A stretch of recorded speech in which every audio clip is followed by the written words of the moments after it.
All right. Hello, everyone. Welcome to our February Sovereignty Circle. Today, I am presenting to you my dear friend, Bishop Reid. She is a somatic and breathwork trauma-informed facilitator. And she will be leading us this month. And today's interview will just be getting to know Bishop a little bit better. So super special because we're actually here in person, which actually has yet to happen on the Sovereignty Circle. So I'm super stoked to have Bishop here. Thank you so much. Thank you for having me. I'm so happy to be here. Yeah, and just so if you guys don't know, my name is Allison Graham. I am the curator and founder of Science Meets Spirit, and Science Meets Spirit is a platform to bridge the gap between leaders, creators, and entrepreneurs. And my vision for this container is to just continue to show people different modalities and methods of coming back home to yourself. And I think, and I know that Bishop is a beautiful representation of this grounded, embodied, somatic, trauma-informed breath work, like just the whole gamut. And so I'm super pumped to have you this month. And I'm sure that you have so much to offer our viewers and to share. So today I just want you guys to get to know Bishop a little bit better. So I'm going to give you some space to just tell a little bit about yourself, where you're from, maybe a little bit about your journey, how you kind of came to breathwork, how you came to trauma-informed facilitation, and and I'll let you take it from there. Shoo! Thank you so much for having me. This has felt like a long time coming, So I'm excited to be here, and yeah, I mean, yeah. How did we get here? So a little bit about me. My name is Bishop, and I am from North Carolina, in the mountains of North Carolina in the U.S., really close to Asheville. For those of you that are familiar, yeah, beautiful, beautiful location. And yeah, I have a little bit about my journey. I was born. Where do I start?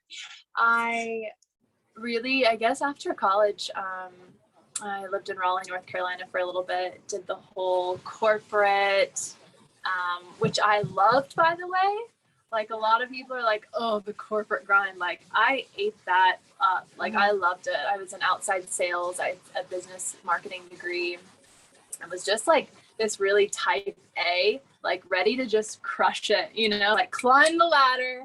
Let's make the money. Let's go. So that was me.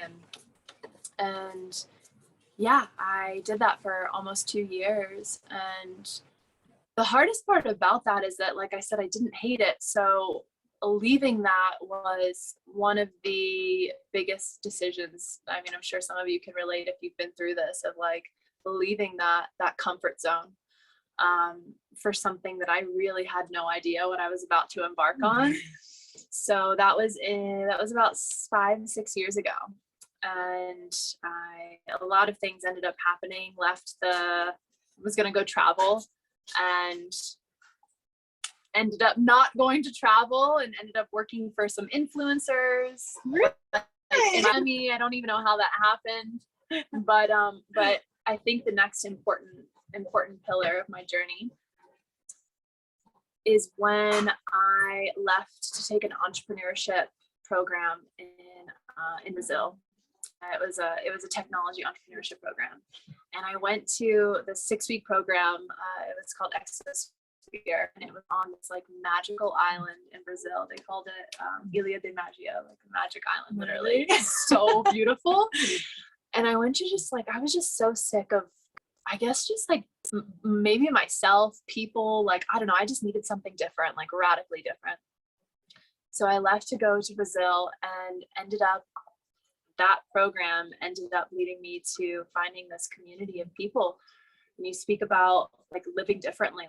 Like, I was so used to this modern day society, like climbing the corporate ladder, and I witnessed these people like just living in community. There was like 20 of them that were living in this just different way, like working with the land, playing, like eating together, like coming up with amazing ideas for how they want to serve the world. And I was like, wait, but I don't like, aren't you gonna go home and do what you need to do? And how are you making money? And, you know, my logical brain was just all over it. And anyways, I ended up spending the next 2 years in this community.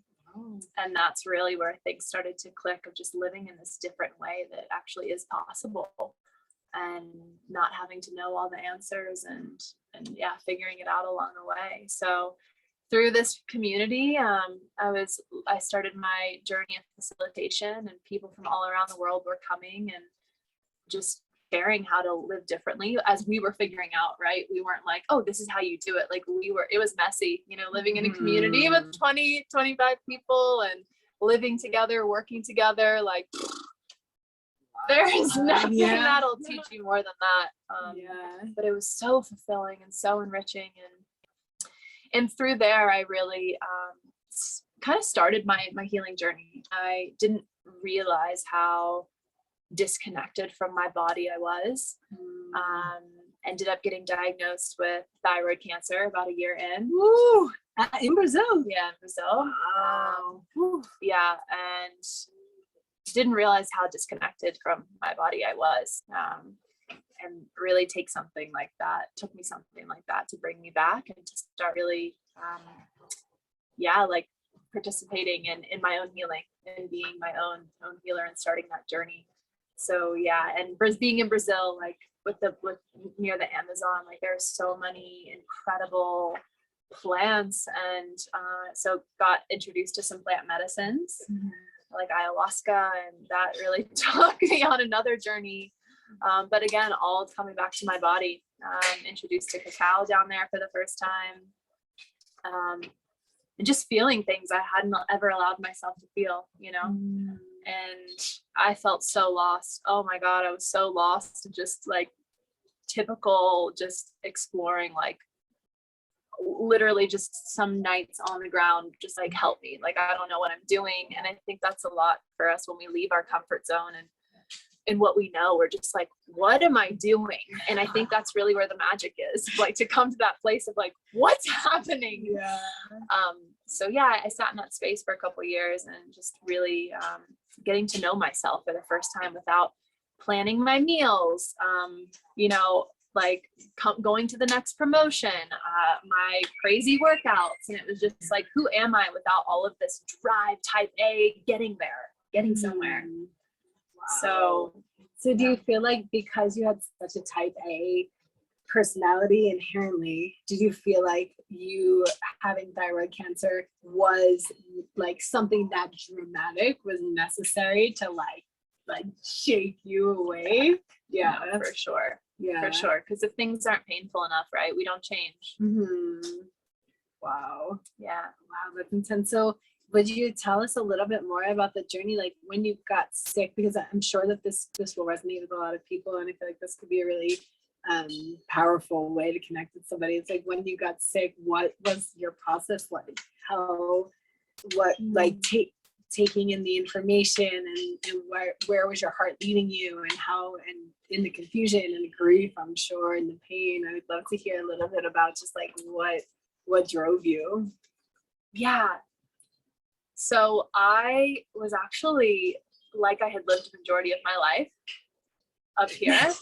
I actually was quite, didn't experience a lot of pain. Like, I felt like since I was quite disconnected from my body, I really like bypassed the pain. I was like, okay, like I logically was like, this is going to be good, and I'm grateful for this. And, you know, I was so into personal development that I was like, I can think my way out of this pain. Like, we know the power of our thoughts. And I was so living up here that I'm like, yeah, this is good. This is all going to happen. This is for the best. And this, like, kind of in a way, like toxic positivity when I look back on it, like bypassing. Totally bypassing. So yeah, I was like, okay, this is good. Yeah, I've done all the personal development work. Like, I've got this, and flew back to the States, took my thyroid out, like total, just like in trust with the doctor. Like, oh, I have cancer and I should take my whole thyroid out, this vital organ that controls your metabolism, your hormones, your energy levels, like all this stuff. Great. Yeah. I mean, I trust you, take it out. Yeah. It was the epitome of me, like just literally not trusting anything in my body, always listening for, you know, I had a really rough relationship with food as well for years and years and years, which I'm also, more people that I open up to about this, the more people so many people, like always looking for something else to tell me how to eat, how to move, how to be. But yeah, so I trusted the doctor. She took the thyroid out, and looking back also, that was an important part of my journey. And yeah, and just 6 weeks later, I flew back to Brazil. Wow. And I was like, okay, yeah, that was, cancer's gone. Now let's get back to what we were doing. Wow. And it didn't hit me actually until I had one of my most powerful ayahuasca ceremonies. And ayahuasca, for those of you that don't know, but I'm sure a lot of people have heard of it because it's getting popular, very westernized, unfortunately. Yeah. But maybe that's just the journey that we have to go on. But it's a very powerful plant medicine found in the Amazon that a lot of Amazonial tribes will use for this kind of coming of age. Like kids will come and do it with their families. It's very traditional and usually led by a shaman.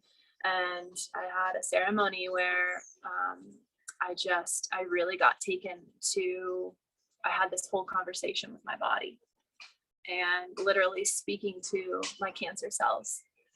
And I was sobbing, like just sobbing. And just like this voice was coming, and it was just like, you're not listening to me, just screaming at me, like, you're not listening. Like, it was very direct. And yeah, and I just started crying, and I'm like, I'm sorry. And it was just like, finally, like, you can't just take me out and expect the cancer to be gone. Like, you haven't addressed what's really going on. And I was like, I just didn't get it. I did not get it. So yeah, it wasn't until then that I really started feeling like, okay, there's something deeply rooted here, past medicine, past me having a surgery, that I need to come to understand. If I can interject for a second, just really, I feel you so deeply.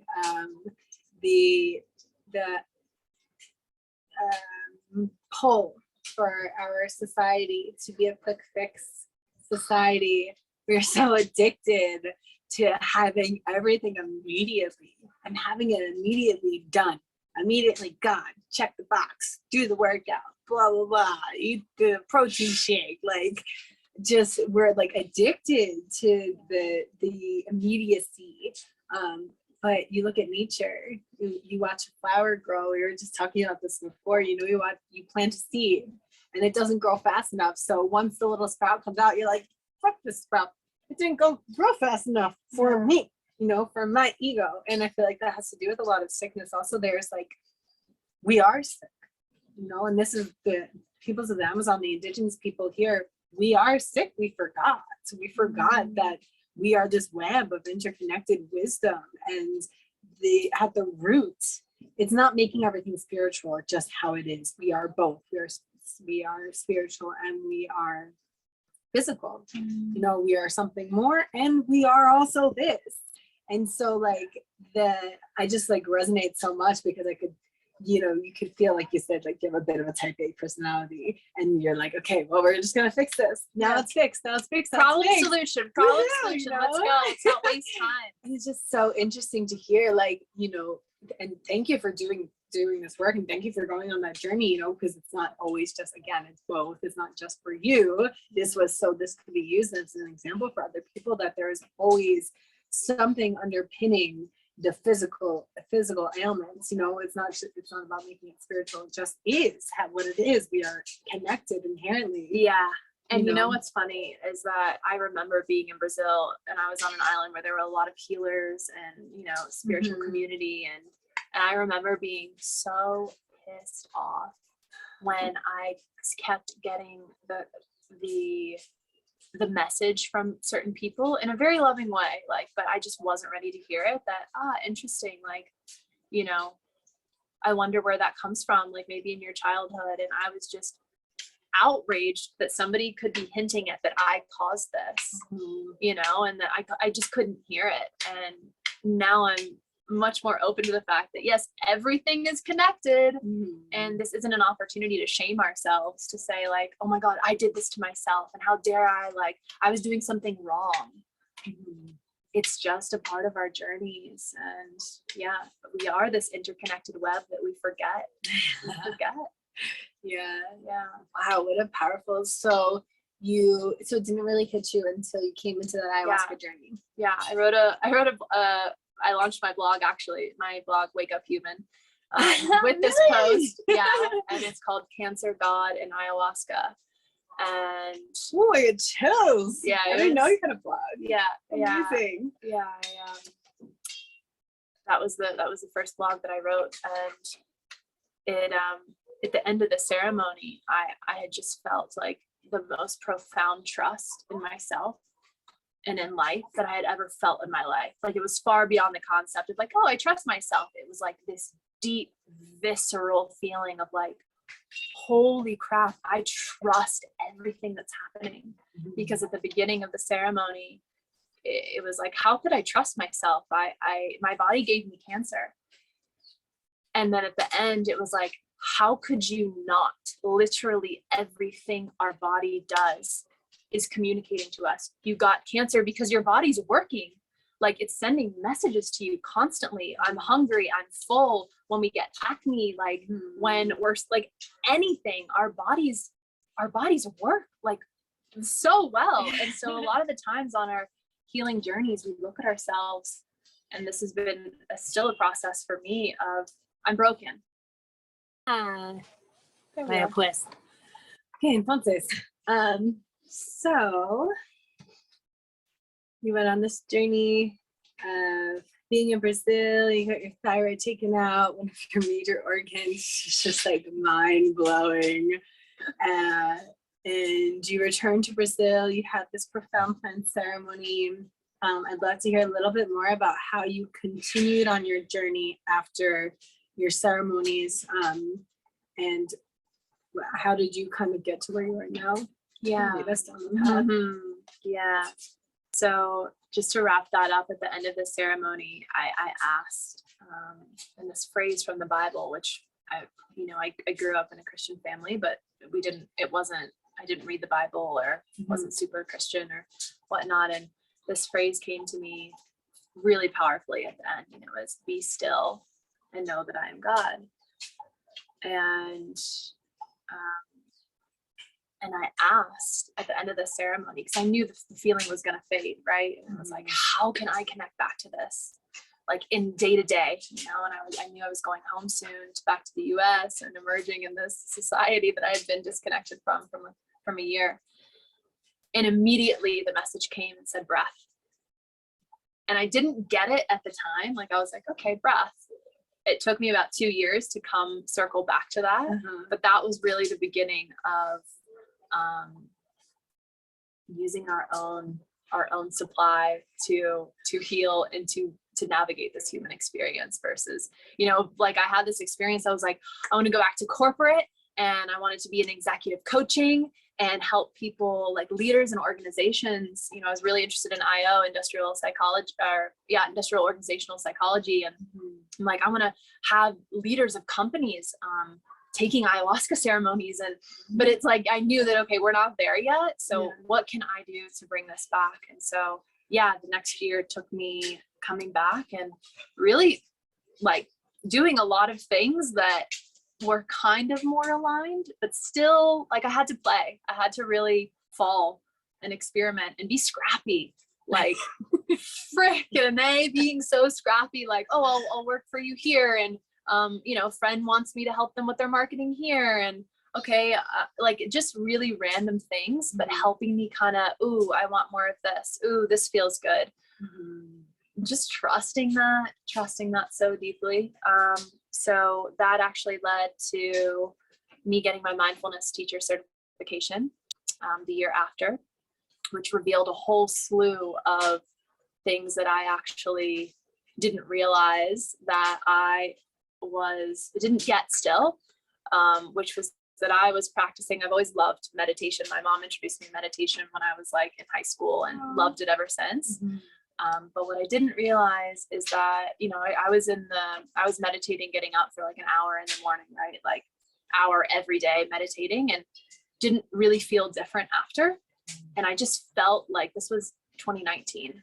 I felt like something's off. Like if I'm doing so much meditation and I still don't feel like something's shifting, like, or I feel even more anxious after my meditation, like something's off. And it was a couple weeks later when I was having my certification that I realized I was practicing meditation and all these things that I thought I should be doing from here up. I was still completely forgetting about my body. So, and then from there, it led me into, I got into breath work. A friend of mine, I had done some Wim Hof before, and a friend of mine showed me this breath practice, and it was, 15 minutes, 20 minutes one morning. And it was the first time in such a long time I just felt clear. Like my mind wasn't racing and trying to do things and figure things out. And it was just like just quiet. And I was like, wait a minute, like, what is this? And immediately I knew. I was like, okay, this is something, there is magic here. Like I felt clear. I felt like my heart rate had gone down for the first time, and I didn't even know I had anxiety, and I think I did.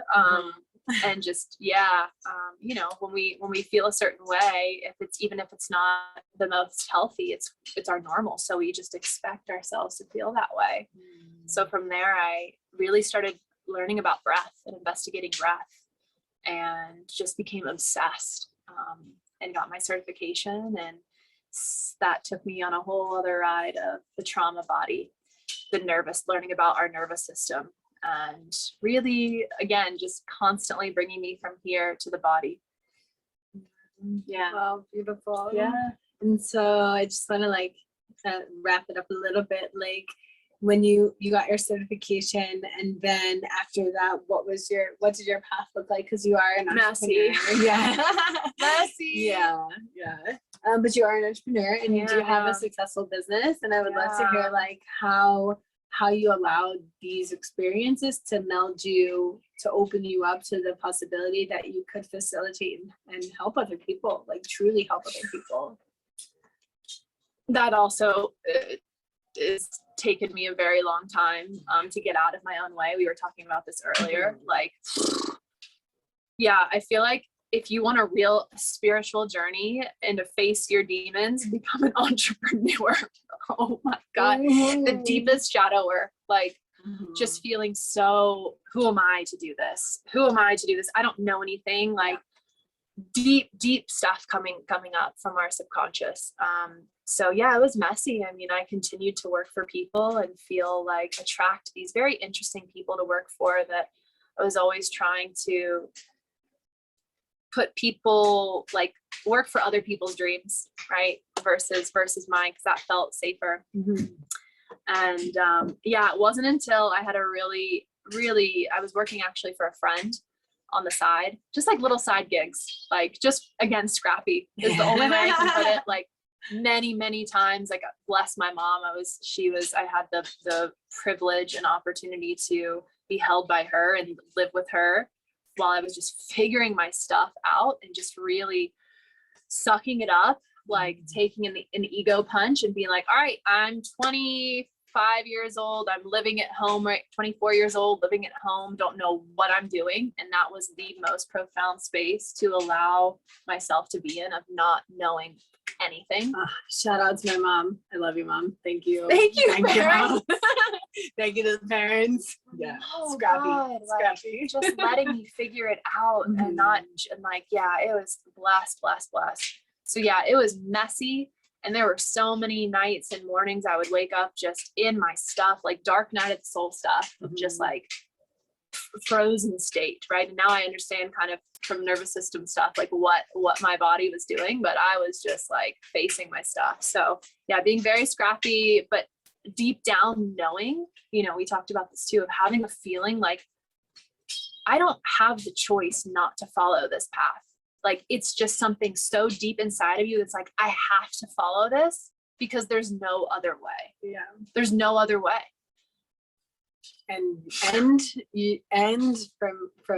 my personal experiences, people feeling misunderstood on that path, feeling like people aren't going to understand what you're doing because you are on the edge of what it is that you're helping humanity heal, like what it is that you're doing, what it is that you're facilitating. Like, this is on the cutting edge. And for us, it's like relatively normal, you know, but I think for maybe people out there listening, this might not be something that is everyday reality for them. And just knowing, trusting, like, for me, there's so much faith that lives like right here in my gut. And yeah, there's no other choice. Like, at some point you see and you can't unsee. So you're just like, okay, well, I'm here and I'm devoted to this because, and of course within the devotion, it's like, you know, like getting wild. But yeah, I really resonate with that. Just like knowing that there's something, don't even know exactly what, but I just know that I have to follow it. No other choice. Yeah. And you speak about like right here, like that is what, I mean, I cannot tell you how many, it's like reprogramming trust in our bodies and in life, to be like, I trust you, this like deep sacral feeling, this body feeling. And I can't tell you how many, I mean, every morning waking up and just feeling like, I trust you, I trust you, I trust you, I trust you. Like, even if I didn't believe it, it's just like, I trust you, I trust you. One day I'm going to believe this. I trust you. And yeah, and breath really, I would not be an entrepreneur right now without breath work, hands down. Breath or meditation, like training our awareness and our focus. Yeah. So to wrap that up, I just slowly started stepping into facilitating, and what I really wanted to do was to help a former version of me, and I just stayed connected to that constantly. And sometimes I'd get in my stuff, and like you said, the roller coaster, but staying connected to why am I doing this? And yeah, and from there, launching my business, Human Explored, a year and a half ago. Just feeling, after being fired from a really good friend actually who I was helping, and it was really messy and kept attracting these narcissistic bosses whom I loved, but it was a trauma bond, like, and it was, I think it didn't take until, again, like, it was a painful enough situation for me to be like, I have to do this now, like, I've got to work for myself. So yeah, that's led through the last year and a half of me working online and running programs for people that are looking to get out of their own way and come back to their bodies and really reclaim like this creativity that is like begging to come out of us. And it's still super messy, but it gets to be fun too. So I want to ask, this just popped into my space, if you could take a moment to ground down and just share your why.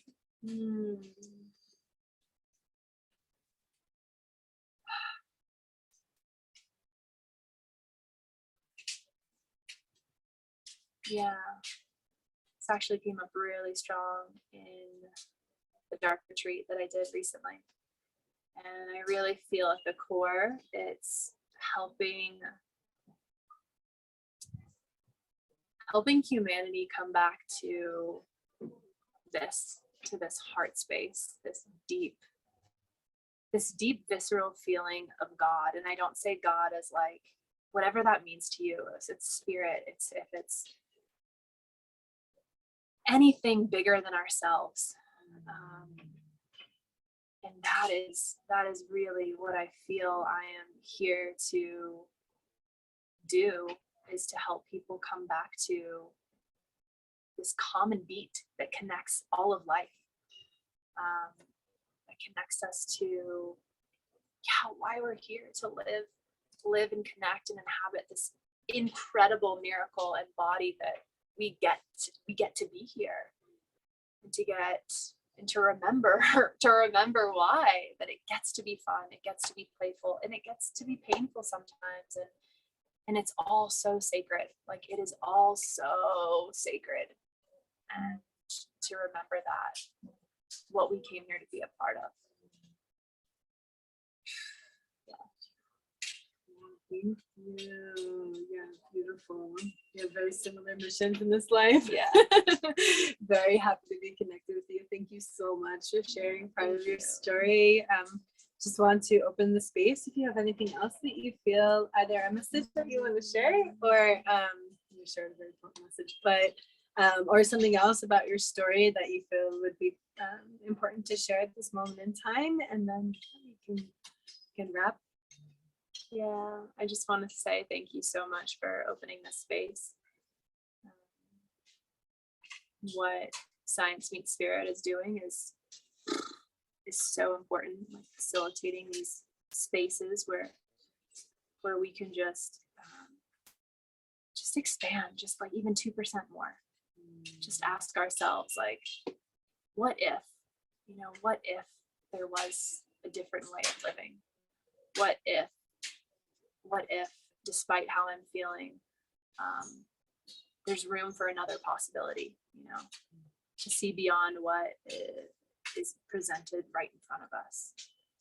We have so much power, remembering our own sovereignty, that we are these sovereign, powerful beings that literally are here to create. And we forget, because we're stuck in survival sometimes, and in the mix up of the day-to-day life, that we are here at our essence, I feel, to create. Everyone is. And so just remembering that our essence is creation. And it gets to be a beautiful journey, a messy journey of finding and discovering and experiencing how we want to create in this life. Not to get to the creation, but to actually just experience the act of creating. So, yeah, everyone has it in them. Everyone. Amazing. Well, thank you so much, Bishop. Thank you for being here. Thank you for sharing your words of wisdom. So Bishop is this month's Spotlight Facilitator. We are so stoked to have Bishop. She's going to do a trauma-informed nervous system sovereignty circle. So please sign up, stay tuned. I think we decided we're going to donate to Water for Life this month. So beautiful project that we're going to clean drinking water for this beautiful place that we call home. So important for the Indigenous people that live here. And and looking forward, we're going to do a little podcast. So if you like what Bishop, if you like her frequency, if he resonates, if you're just curious, stay curious. We're going to have a little bit of a longer form conversation. And at the end of February will be Bishop's Sovereignty Circle, and we will keep rocking from there. But just again, my name is Allison Graham. Thank you guys so much for joining us. And this is Bishop Reid. I just want to add to real quick on the Sovereignty Circle coming up, that if you're someone that feels like you have lived a majority of your life up here and are always trying to figure it out, work on yourself or plan or whatnot, like, our nervous system holds the keys to the kingdom. It is literally our body's control panel. So what Allison has invited me to share is really some practical things with breath work, with different somatic, which somatic is just a being of the body, a body awareness, really, embodiment. Really working with our body and our nervous system in very practical ways to help us get out of our own way, to help us be here. So it's going to be nerdy and experiential too. Yes, so I'm excited. Love that so much. So keep posted, keep up. Please follow Bishop. I will put all of the links in the descriptions below this video. And thank you guys so much for listening, for supporting, for being here. Thank you, Bishop. Love you so much. And we will see you guys soon. Thanks, guys. Ciao. See you soon.